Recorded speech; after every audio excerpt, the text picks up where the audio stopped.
Good afternoon. My name is Cyrus Baca. I am a student at GCU, and I'm currently completing the program of Masters of Elementary Education. Today, we're going to be discussing two very important features of the Arizona Constitution. These are an initiative and a referendum. An initiative allows voters to propose new laws or amendments to the Arizona Constitution. A referendum lets voters approve or reject laws that have already been passed by legislators. Now we're going to discuss how they are created.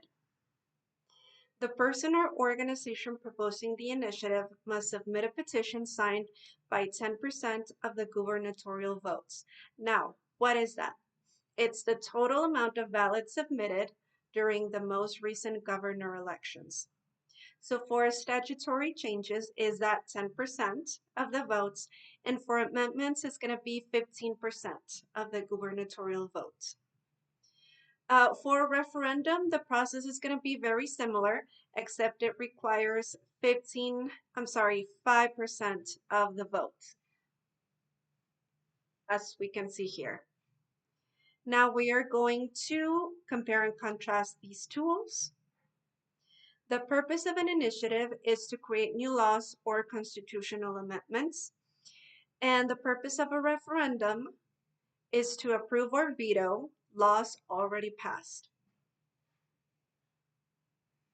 Now we're going to move on to the signature requirement, which is going to be 10 to 15% for an initiative, depending whether it's a statutory change or an amendment. And for a referendum, as we discussed, it's going to be a minimum of 5%. Now, the impact of these tools. The most significant impact for an initiative is that it can lead to policy and community changes, and for a referendum is that people do not have to accept laws that they do not agree with.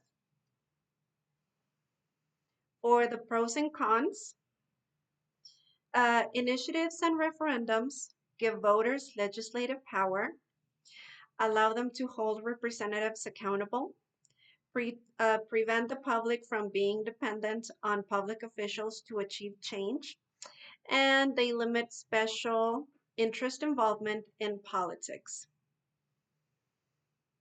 One of the cons is that collecting hundreds of thousands of signatures for petitions can be an extremely difficult task that often requires considerable funding.